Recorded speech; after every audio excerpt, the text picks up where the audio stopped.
Hi అండి. Welcome to Spice and Soul Kitchen. ముందుగా అందరికీ శ్రీరామనవమి శుభాకాంక్షలు. ఈరోజు మన ఛానల్లో శ్రీరామనవమి అనగానే గుర్తొచ్చే అతి ముఖ్యమైన ప్రసాదాలు పానకం, వడపప్పు, చలివిడి ఎలా చేయాలో తెలుసుకోబోతున్నాం. ఎండాకాలంలో చలువ చేసే ఈ ప్రసాదాలకు ఆధ్యాత్మికంగానే కాకుండా ఆరోగ్యపరంగా కూడా చాలా ఉపయోగాలు ఉన్నాయి.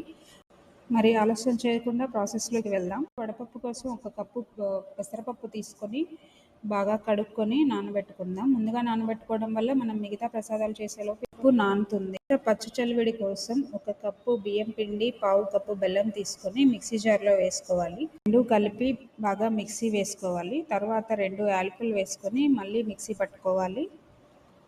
తర్వాత కొద్దిగా వాటర్ వేసుకొని మళ్ళీ మిక్సీ వేసుకోవాలి. ఇలా మిక్సీ వేసుకున్న పిండిని ముద్దలాగా కలుపుకోవాలి. తర్వాత కొద్దిగా నెయ్యి కలుపుకొని ముద్దలాగా కలుపుకొని పక్కన పెట్టుకోవాలి.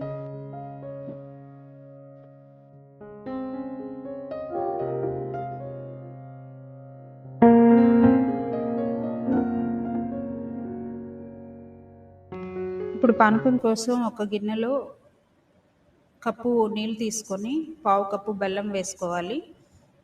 గుడిలో చేసే ప్రసాదం లాగా కావాలి అంటే ఇందులో మనం సోంపు, మిరియాలు, యాలకులు, శొంఠి గ్రైండర్ వేసుకొని పానకంలో కలుపుకోవాలి. మీ దగ్గర అవైలబుల్ ఉంటే తులసి ఆకులు, పచ్చకర్పూర కూడా కలపండి. ఇప్పుడు ముందుగా నానబెట్టుకున్న పెసరపప్పుని నీళ్లు వడబోసుకొని దానిపైన బెల్లం పెట్టుకుంటే వడపప్పు రెడీ అయిపోయినట్టే. కొందరు దీనిపై బెల్లం ముక్క పెట్టుకొని నైవేద్యం పెడతారు. కొంతమంది పచ్చి కొబ్బరి తురుము వేసుకొని పెడతారు. మీకు నచ్చినట్లుగా మీరు పెట్టచ్చు.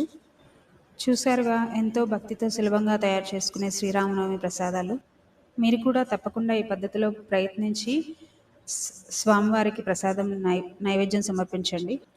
ఈ వీడియో మీకు నచ్చినట్లయితే లైక్ చేసి సబ్స్క్రైబ్ చేసుకోండి.